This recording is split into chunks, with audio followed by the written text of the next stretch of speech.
What's up, guys? Heart Pirates TCG here, bringing you a video on Mono Purple Kaido. Now, around the time that I was testing Purple Kaido and I made that video on it, I was actually testing this deck out a lot, and I just honestly forgot to make the video. And then I know recently I've been planning on making the video. I just finally now have the time to do so, so I will go ahead and show you the deck. Now, I will be taking this to a tournament tomorrow, and playing in a tournament with this deck. And I'll obviously make a whole video on that. I try to get some videos today in real life because I don't really like sim content when I'm showcasing decks. And yeah, so didn't have the time to basically get any games in real life with this deck, but I've been playing on the sim a little bit, and it's been playing pretty good into specifically Enel and Purple Luffy, which are two of the best decks in the format right now. So, with that being said, this deck really has a little bit of a way to contend, with the meta. Now, of course, Katakuri and Sakazuki aren't really the best matchups in the world, but obviously it's very winnable. It's not an auto loss like some other decks are into those decks. So I think this deck is a sleeper that can contend, just like my Sabo deck was a sleeper that could obviously contend more so at a local scene to like maybe a case tournament, maybe less than 80 something people. This deck can do probably pretty good, like a top 16 or something, but obviously I wouldn't take this to nationals or something. So without further ado, let me go ahead and edit the video and cut the video to the deck profile. And of course, like we said, we got the Kaido right here. But yeah, so we have, starting out with the 2Ks, we are playing a total of 12. We are playing 4 Khalifa, just the draw engine. If you need it, I honestly don't like playing any of the 2Ks in this deck except for, actually I do like playing the 2Ks in this deck except for this. So we're playing the Khalifa, then we're playing the Frankie, just because he's a rush character that obviously if you don't have the Kaido, the rush Kaido, then he's a really good option to be able to replace with the rush Kaido. Obviously he doesn't get nearly as big because I think he gets to 9,000 at best because he's 4 Dawn, and then he's 5 Dawn, so I think he can get to 8,000 at best with the rush. So obviously not nearly as good as Kaido, but very well could come in handy. And then of course for the last one we have 4 Miss Doublefinger, which of course is another ramp card on play. So sometimes if we don't hit our Onigashima or our, other ramp cards, we can just play this to be able to get back on curve. And it's a 4K body, so it's not horrible. With 1 Dawn, it can, pressure life, so not bad. And then we're playing 3 Miss All Sunday. The reason we're playing 3 is because 4 clogs way too much. I love the trigger at the end of the game, when you're already at 7 or 8 Dawn, because you Dawn -1, you Dawn -2, you get 1 back, and then you draw a card. So basically just a free body, and then you can just drop 9 cost Kaido pretty much for free. So we're only playing 3 of those for the ramp, and then for more ramp, we're playing 3 Jacks. With this deck, I prefer to go first. Now, obviously against Sakazuki and Katakuri, we are going to go second, just to steal their going second, because this deck can play perfectly well going second as well. Because we can still access these cards and swing 6 at life or something like that. So those are some ramp cards as well. We're playing 6 total non-2K ramp cards. And then we're playing 2 Babanuki. This is kind of a flex spot. I've really been liking Babanuki a lot.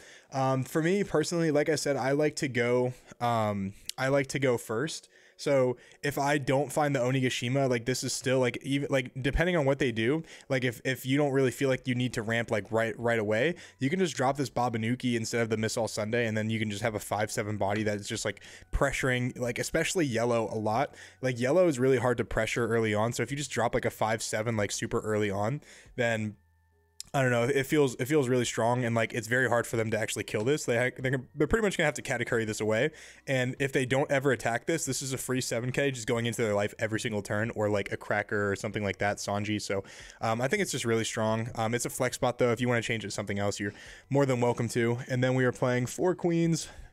I have every single version of Queen. I have the starter deck, I have the Judge one, and then I have the Treasure Cup one. I actually just don't have Queens, guys. These are my brother's. I'm borrowing it from him, and I got this one from a random tournament. They just gave out a Judge pack, and I pulled that, which I'm thankful for. And then obviously I got this one at the Treasure Cup. So yeah, I'm playing 4 Queens, just a great draw option. Obviously, it's a great card. No one needs to explain anything about Queen. It's just really good. And then we are playing 4 of the Captain Kids, the blockers. Now, my favorite thing with this is obviously if you're playing Kaido, the 9-cost Kaido, then you're able to basically add a card back as active. Now, I don't know if this is a glitch or not, but on the simulator, when I drop 10-cost Kaido, I'm actually able to get a Dawn back from this as well. So I wonder, I'm very curious if that's actually just a glitch or if that's actually how it works. But on the simulator, if you drop 10-cost Kaido and use effect, you actually get the Dawn back from Kid. So someone, if you're a judge in the comments, like, let me know if that's actually right or not, because I just completely forgot to ask, and it actually could come up very, very much. So also, like, with your leader effect, you Dawn -7, trash of life, it's technically a Dawn -6 with your Kid. And then obviously if you have the Onigashima, it's technically Dawn -5, and then obviously you get your two Dawn for turn. So it's honestly only Dawn -3 to trash of life, which is pretty good, especially at the end of the game. Like, I don't know, it's just, for me, I've really liked that ability a lot. And then for blockers, as well as just more cycle, I'm playing the wire, playing 4 wire. This could be a flex spot too. I know a lot of people like the blocker law that rips 2 cards out of your hand, but I feel like cycling in this deck is just so much like better, because a lot of times people will play around like blocker law. And even if you do like swing in, like even if they do meet the conditions, like sometimes Dawn minusing, like, you know, isn't very good. Like sometimes, like, instead of blocker law, I'd rather just play like Miss All Sunday and ramp and then go into like 10-cost Kaido the next turn or something like that, or 9-cost Kaido. So like I feel like in terms of like this deck really only loses to itself a lot of times. I mean, not really, but like for the most part, like it loses because you don't see like Oni or like 9-drop Kaido or 10-drop Kaido. So like if you're able to like more consistently search it, then I think it's just actually like much more useful than like taking 2 cards out of their hand with that you're almost never going to be able to do. And then for events, we're playing obviously the 4 Onigashima. No need to talk about that. You need to see it. Then we're playing 2 Sheep's Horn, very similar with Luffy, right? Is whenever I want to close out the game, if they trigger into a blocker or if they have like a Borsalino that I actually can't get off the field, then you can obviously just rest it. As well as, for those of you guys who don't know, I was talking to someone at the case tournament in Maitland the other day, but with this guy out, if you Sheep's Horn, you can actually Sheep's Horn and then Kaido, like the 9-cost Kaido, because this it costs 2, but Dawn minus is 1, and then technically that Dawn minus 1, or not technically, but realistically that Dawn minus 1 actually turns into an active Dawn, so it's only basically 1 Dawn to rest a character. So like in the endgame scenario, if you rest a Borsalino and then gain the Dawn back, you can Kaido the Rebecca, and then you can just swing for game. So it's actually super valuable to be able to Sheep's Horn. So it's just our way to be able to end games. Like, not only is like the Dawn -7 really good to end games, but like sometimes like this is what we need more than, you know, trashing their last life. Just being able to, you know, connect our attacks. And then our last 2 events are Judgment of Hell. You can replace this with Blast Breath if you want, but I personally would rather just have the Judgment of Hell. Getting out of 2 7k attacks for me is more valuable than getting out of like 1 8k attack, because obviously Blast Breath is a 4,000 and you go to 9. So if they attack for 8, then that's great. But I'd rather get out of 2 7s or just completely negate 2 attacks. So I think that's just slightly better. Then we're playing 4 Kings.